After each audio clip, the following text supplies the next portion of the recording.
नमस्कार, नवतेज टीवी में आप सभी का स्वागत है। मैं हूं आपके साथ हमेशा अदर। चलिए रुक करते हैं खबरों का। खबर सिद्धार्थनगर से, जहां पर अतिरिक्त पुलिस महानिदेशक गोरखपुर जोन के निर्देशन विकास खंड मिटवल के ग्राम पंचायत अशोकवा में सीसीटीवी कैमरे का प्रभारी निरीक्षक विंदेश्वरी मणि त्रिपाठी ने फीता काटकर उद्घाटन किया और गांव में निगरानी हेतु कैमरे लगवाने का ग्राम प्रधान प्रतिनिधि अशोकवा अरविंद सिंह की प्रशंसा करते हुए फूलमाला पहनाकर बधाई दी। ग्राम प्रधान प्रतिनिधि ने कहा कि ठंड के मौसम में चोरी की घटनाओं में इजाफा होता जाता है। कैमरे लग जाने की वजह से अराजक तत्वों और अवांछित घटनाओं में कमी आएगी और यदि ऐसी घटनाएं घटती है तो उनका समाधान करने में पुलिस को मदद मिलेगी।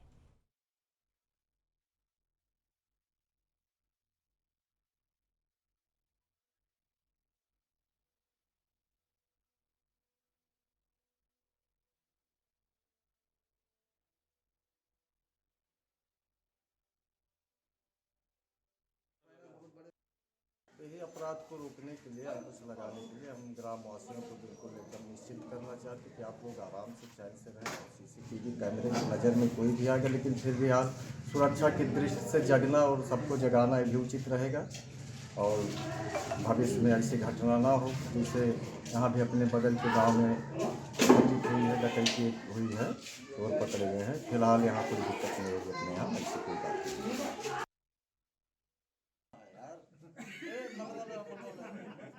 सब कुछ हो गया और उसके बाद आपका ही नंबर है।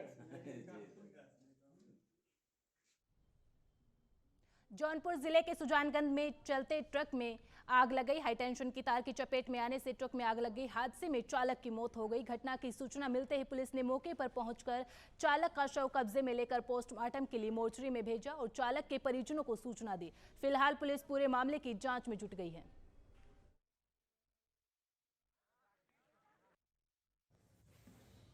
आज थाना सुजानगंज अंतर्गत ग्राम कुरवा में एक डीसीएम वाहन ओवरहेड बिजली के तार से टच हो जाने के कारण उसमें आग लग गई और वाहन चालक कलाम निवासी फूलपुर जनपद वाराणसी की जलने से मृत्यु हो गई।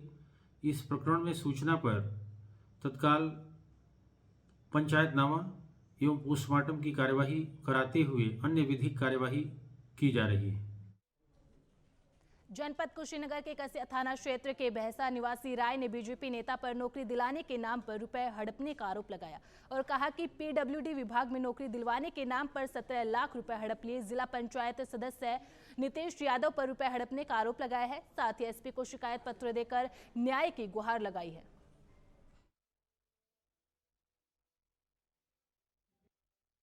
विधायक और संसद से हमारा पकड़ बढ़िया है, अधिकारियों से पकड़ बढ़िया है। हम नौकरी आपको दिलवा देंगे पीओडी में। और ना नौकरी दिलवा रहे हैं ना पैसा दे रहे हैं। कितना दिए हैं? हम 2 लाख रुपया दिए हैं कैश। तो आपको नहीं लगता कि सरकार का भर्ती पहले करती है, विज्ञापन निकालती है तब भर्ती होती है? तो नहीं तो बोले कि कुछ सीट ऐसा जगह होता है जो नेताओं लोग के लिए रिजर्व रहता है, तो वही उसी को हम करा देंगे। मेरा नाम ब्रिजेश कुमार राय है। भैंसा ग्राम सभा के पूर्व प्रधान भी रह चुके हैं। हमारे पिताजी का नाम जयनारायण राय है।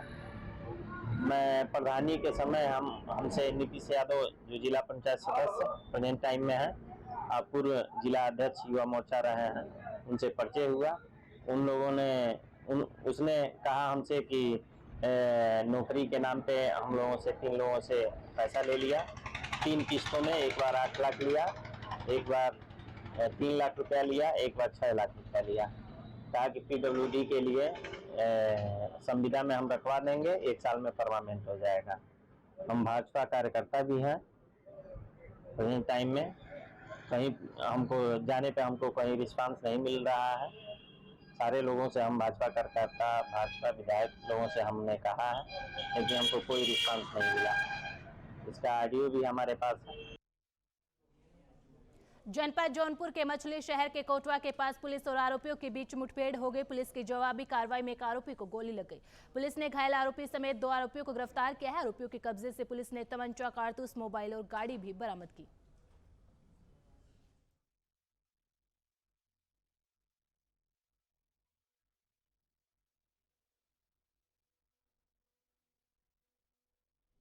जनपद कासगंज में निर्माण कार्य में हो रही धांधली की शिकायत करना सभासद को भारी पड़ गया। सभासद ने चेयरमैन और ठेकेदार पर आरोप लगाया कि उसने नगर पंचायत के सरकारी दफ्तर में पिटाई कर दी। मारपीट का वीडियो जमकर सोशल मीडिया पर वायरल हो रहा है।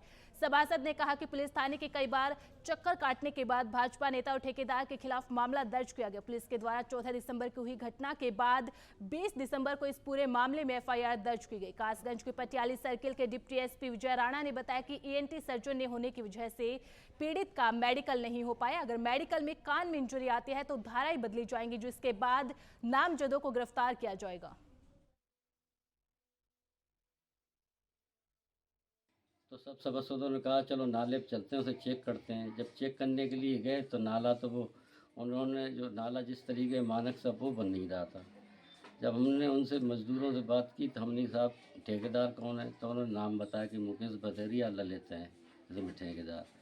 तो हमने कहा उन्हें बुलाओ, तो कि तुम वहाँ चले जाओ खेड़े पे।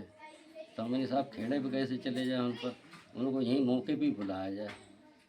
जब और हमने मजदूरों से ये कहा कि साहब ऐसा करो, अभी थोड़ा काम रहोगे तो कल हम नगर पंचायत में बैठ के अपने चेयरमैन साहब से और ठेकेदार से बात करेंगे, उसके बाद ये काम चलेगा। क्योंकि ये काम अच्छा नहीं रहा, उसमें सीमेंट जो है बिल्कुल बेकार है और वो जो मोरम जो है पत्थर का मोरम चल रहा है उसके अंदर। अगर और इतना पतला नाला है, वो पूरे भरगैन का पानी जाता है उसके अंदर। घटना क्या हुई है? घटना जब हाँ उसके बाद क्या हुआ, तो हम जब नगर पंचायत गए दूसरे दिन तो सारे सभासद वहाँ पहुँचे। तो ललित ठेकेदार को हम समझा रहे थे और ललित ठेकेदार ने पहले ही चेयरमैन को सतर्क कर दिया था। तो जब उन्होंने किसी तरीके से या चेयरमैन साहब को बुलवा लिया या फिर मैंने उनकी गाड़ी भी देखी थी, सफ़ेद कलर की गाड़ी गेट से निकल रही थी। तो थोड़ी देर बाद जब ललित को हम समझा रहे थे तो उतने टाइम आए कि ललित ने मुझे पकड़ा। उन्हें मारते मारते तो पहले एक झापड़ मेरे कान पे मारा, मेरा चश्मा टूट गया। फिर मैंने कुछ कहा साहब मुझे क्यों मार रहे हो, मेरी गलती क्या है। तो भद्दियाँ गाली दी और फिर दोबारा से मारना मुझे चालू कर दिया। जनपद बहराइच के कोतवाली देहात इलाके के धरसवा में नेशनल हाईवे पर भीषण सड़क हादसा हो गया। गुजरात से बलरामपुर जा रही बस चावल से लदे ट्रक से टकरा गई। हादसे में 3 सवारियों की मौत हो गई, वहीं करीब 2 दर्जन के करीब सवारी घायल हो गई। सभी घायलों को इलाज के लिए अस्पताल में भर्ती कराया गया। घने कोहरे की वजह से हादसा हुआ।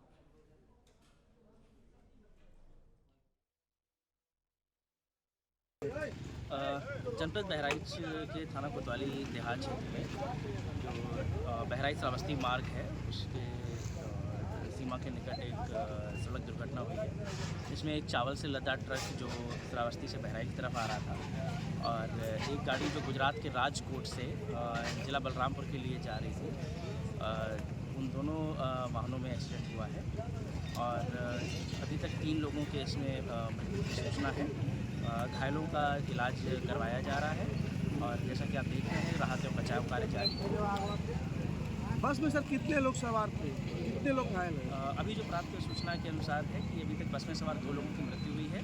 शेष अन्य लोगों का भी जो है एम्बुलेंस से भिजवा दिया गया है, जिनका जो है मेडिकल उपचार और उनका चिकित्सीय परीक्षण किया जा रहा है। तो कुछ समय बाद हम आपको जो घायलों की स्थिति है उसके बारे में बता सकेंगे।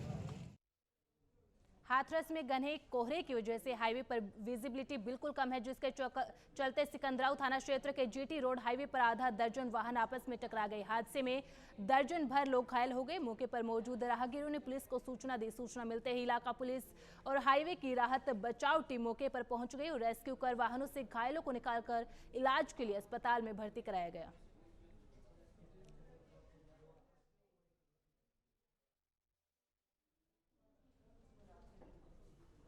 जनपद अलीगढ़ के थाना देहली गेट क्षेत्र चौराहा स्थित मस्जिद की दीवार पर जय श्री राम का नारा लिखने के बाद से मुस्लिम समुदाय में आक्रोश देखने को मिल रहा है, जिस पर सपा नेता और कार्यकर्ताओं ने शहर की फिजा बिगाड़ने की साजिश करार देते हुए एसपी सिटी को ज्ञापन सौंपकर कार्रवाई की मांग की। वहीं मामले में पुलिस वायरल वीडियो के आधार पर आरोपियों को चिन्हित करने की कोशिश में जुटी हुई है। सोशल मीडिया पर वीडियो वायरल होने के बाद सपा के महानगर मंत्री मनोज यादव ने कहा कि अराजक तत्वों ने धार्मिक उन्मादी नारे लिखकर महानगर का माहौल खराब करने का काम किया है। वहीं सीओ अभय कुमार पांडे के द्वारा कार्रवाई के दौरान बताया गया कि मजदूर द्वारा दीवार पर शब्द लिख दिए गए, जिन्हें दोनों समुदायों की आपसी सहमति के बाद पेंट से मिटवा दिया गया।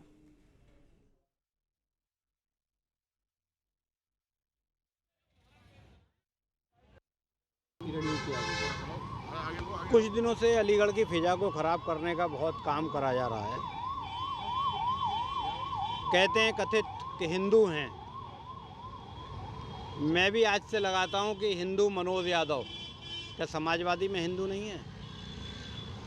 या अलीगढ़ में केवल चुनिंदा 2 या 4 या 5 हिंदू हैं, उन्हीं के नाम से हिंदुत्व का नाम आगे जाएगा? इन्होंने जिस तरीके से अयोध्या अगर जाना है तो जाएं, खर्चा मैं करता हूं, 2 बसें मैं देता हूं, भेज जाएं। हमें इनविटेशन मिलेगा, हम भी जाएंगे, खुशी है।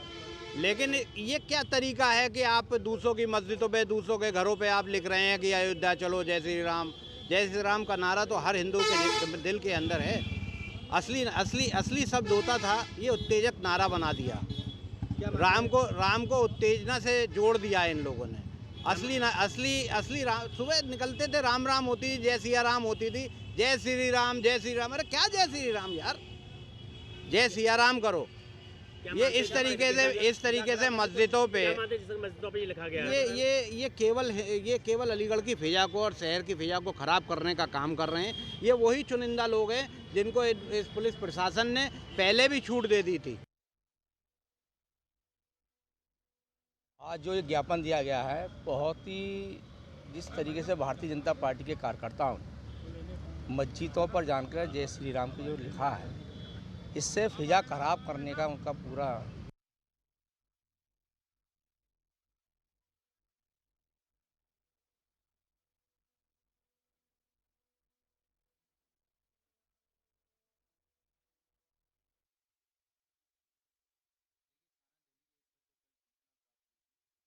में यहाँ कुछ क्षेत्रीय लोग आए थे, जिसमें उन्होंने ये डिमांड की थी कि जिसमें विधिक कार्रवाई इसमें तुरंत की जाए और इसमें जो है अपराधियों को तुरंत क्या कहते हैं पकड़ा जाए।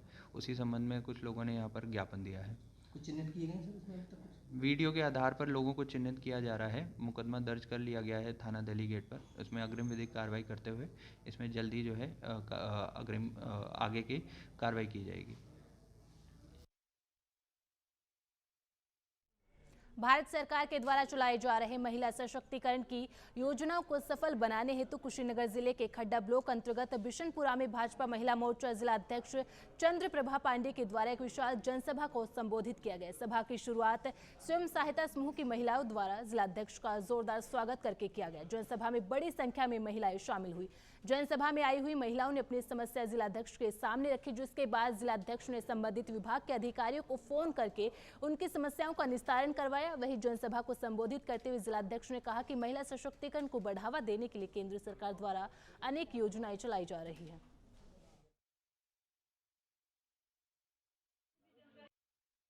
आज की इस बैठक का मुख्य उद्देश्य क्या था? समूह की महिलाओं की समस्याओं को सुनना और एक हमारी महिलाएं कैसे जागरूक हो, कैसे ये अपने सशक्त हो, इसकी जानकारी देना। कैसे होंगी मैडम महिलाएं सशक्त? उन्हें जागरूक होना पड़ेगा, उन्हें मुद्दे की ज्ञान होनी पड़ेगी। रामलला के प्राण प्रतिष्ठा महोत्सव से पहले 18 दिवसीय अयोध्या महोत्सव का उद्घाटन केंद्रीय राज्य मंत्री अश्विनी चौबे ने किया। इस अवसर पर राज्य मंत्री ने कहा, केंद्र और प्रदेश सरकार अयोध्या को विश्व स्तरीय नगरी के रूप में स्थापित कर रही है और भारत सरकार का पर्यावरण मंत्रालय अयोध्या को इको फ्रेंडली स्वरूप प्रदान करेगा। साथ ही आह्वान किया कि अयोध्या आने वाले भक्त तुलसी का एक पौधा लाएं और भगवान राम के चरणों में अर्पित करें। साथ ही जानकारी दी कि भारत अपने संकल्प 2070 तक कार्बन नेट जीरो करने के संकल्प को आगे बढ़ाएगा और सोलर एनर्जी के मामले में भारत दुनिया में 6ठे स्थान पर पहुंचा है। यह स्पष्ट करता है कि भारत ने पर्यावरण संतुलन क्षेत्र में बड़े काम किए हैं।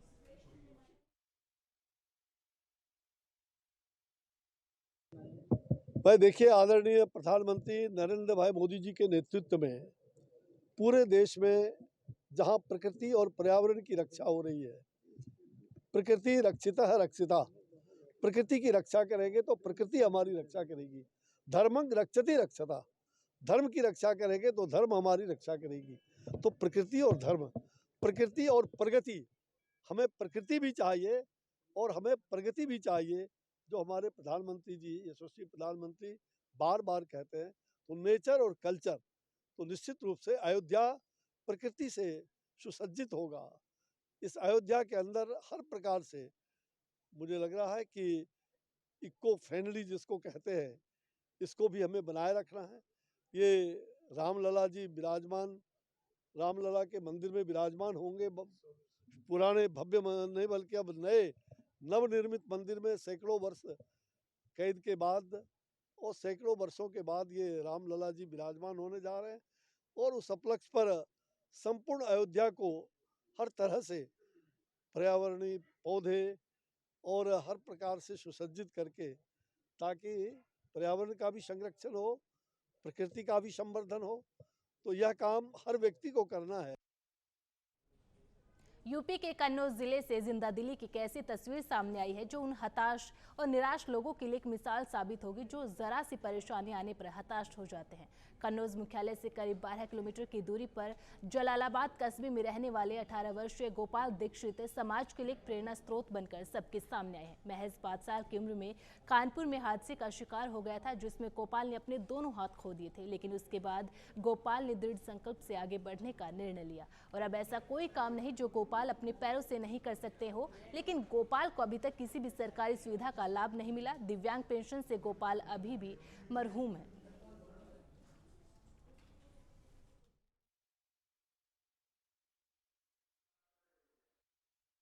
कैसे आगे बढ़े, किस तरह से?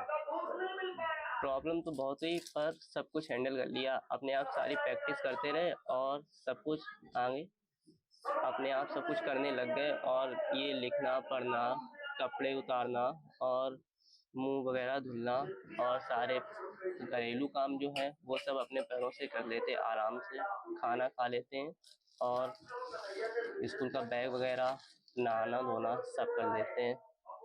कौन कौन से कंपटीशन में भी भाग लिया है? हमने किस चीज में रुचि रखते हो ज़्यादा?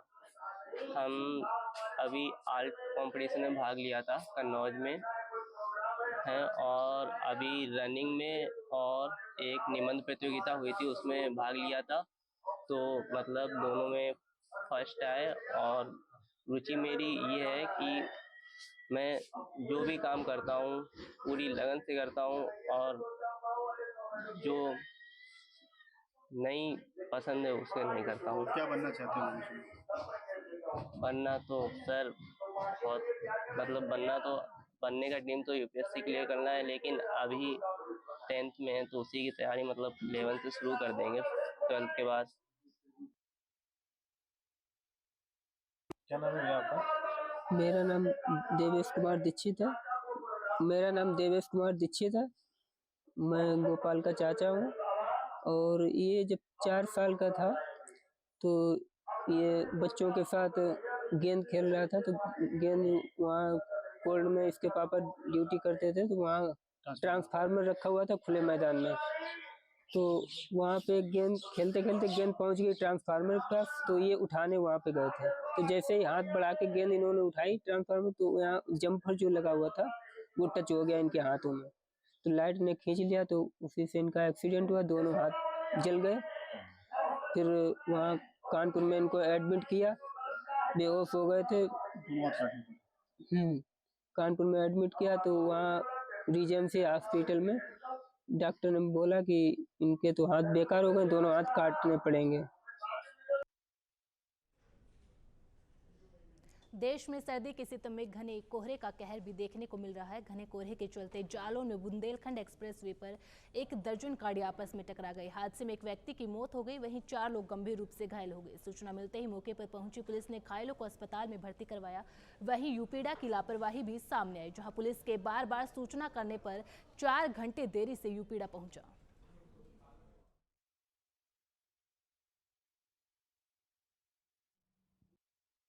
जी, बुंदेलखंड एक्सप्रेसवे में आज 25 दिसंबर 2023 को लगभग 2:30 से 3 बजे के रात्रि के मध्य में घना कोहरा होने के कारण ये एक्सीडेंट हुए हैं। इसमें एक गाड़ी जिसका टायर ख़राब हो गया था, वो अपनी गाड़ी का टायर बदल रहा था, जिसके पीछे से आकर एक ट्रक ने टक्कर मार दिया है। इसमें जो पहले से जो ट्रक टायर बदल रहा था उसके क्लीनर की मृत्यु हो गई है, और डीसीएम जो चालक था उसको पुलिस जालौन पुलिस ने सुरक्षित निकालकर उसको इलाज के लिए भेज दिया गया है। और चूँकि कोहरा घना था और विजिबिलिटी बहुत कम थी, इसलिए उसके कुछ दूरी पर डिस्टेंस पर 3-4 गाड़ियाँ और टकराई हैं, जिसमें से 3-4 लोग घायल हैं। उनको भी बेहतर इलाज के लिए भेजा गया है हॉस्पिटल में। सहारनपुर में पुलिस गोकशी करने वाले अभियुक्तों के खिलाफ कार्रवाई कर रही है, लेकिन फिर भी गोकशी के मामलों में कमी नहीं आ रही। गोकशी करने वालों के हौसले इतने बुलंद है कि पुलिस का खौफ कहीं भी नजर नहीं आ रहा। जहां थाना फतेहपुर के नानका गांव में एक स्कूल में गोकशी की सूचना मिलने पर ग्रामीण इकट्ठा हो गए। सूचना मिलते भी बजरंग दल और गोरक्षक भी मौके पर पहुंचे और पुलिस बल एसपी ग्रामीण सागर जैन मौके पर पहुंचे और मामले को शांत करवाया।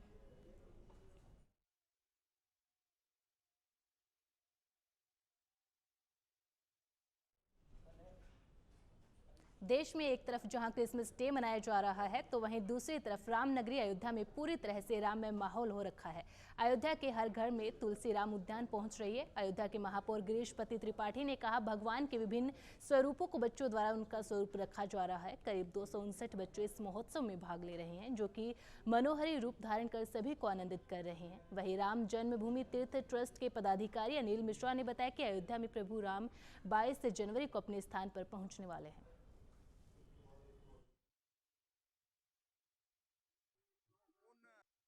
भगवान के विभिन्न स्वरूपों को बच्चों द्वारा उनका स्वरूप रखा जा रहा है, तो वो अपने कॉस्ट्यूम से, अपने वेशभूषा से, अपनी साज सज्जा से आज भगवान के स्वरूप में वो लोग यहाँ पर विद्यमान हैं। विभिन्न विद्यालयों के बच्चे, तो करीब मेरे ख्याल से 262 बच्चे इस तरह की प्रतियोगिता में भाग ले रहे हैं और आज वो भगवान का स्वरूप रखकर यहाँ पे अपने मनोहारी दृश्य से हम सभी को लोगों को आनंदित कर रहे हैं।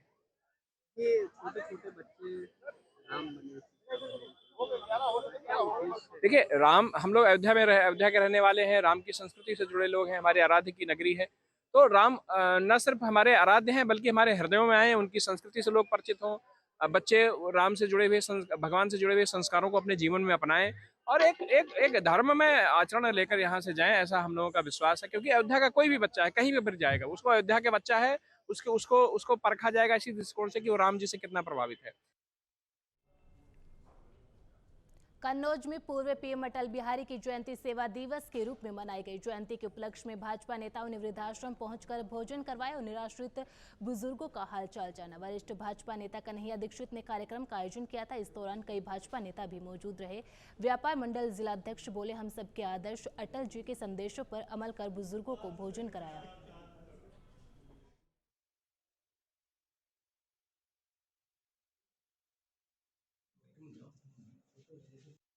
आप लोगों द्वारा वृद्धाश्रम आकर एक कार्यक्रम किया गया, इस कार्यक्रम का क्या उद्देश्य था और इससे क्या जनता में आप लोग संदेश देना चाहते हैं? हमारे संगठन के ही नहीं, इस देश के प्रखर राष्ट्रवादी और मुखर हिंदुत्ववादी राष्ट्रीय नेता स्वर्गीय परम श्रद्धेय अटल बिहारी वाजपेयी की आज पावन जयंती है 99। उसके पावन अवसर पर हम सब लोग कन्हैया दीक्षित, जो हम सबके भारतीय जनता पार्टी के एक उभरते हुए सितारे हैं इस जनपद कन्नौज के, इनके नेतृत्व में हम लोगों ने आज कन्नौज के वृद्धाश्रम में सैकड़ों जो वृद्धजन और माताएं यहाँ पर आश्रित हैं, उनको श्रद्धा से हम सब लोगों ने सादर भोजन वितरण किया है और उनका आशीर्वाद लिया है। परम श्रद्धेय अटल बिहारी वाजपेयी को हम सबकी ओर से, संगठन की ओर से कोट सा सशक्त नमन। एसपी अमित कुमार कन्नौज के ठटिया थाना पहुंचे और थाने का औचक निरीक्षण कर अभिलेख जांचे। साथ ही थाना परिसर में सफाई व्यवस्था का जायजा भी लिया। एसपी ने अभिलेखों का रखरखाव दुरुस्त करने के निर्देश दिए। एसपी के औचक निरीक्षण से हड़कंप मच गया। ठटिया इंस्पेक्टर अजय कुमार अवस्थी ने गश्त के निर्देश भी दिए।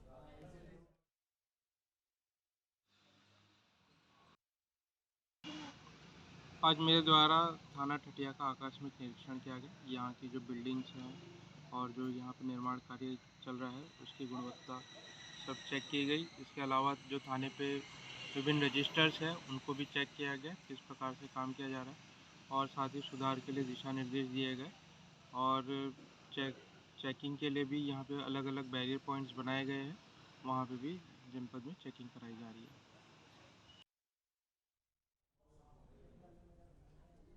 उत्तर प्रदेश के बुलेटिन में फिलहाल इतना ही। आप बने रहें नवतेज टीवी के साथ। नमस्कार।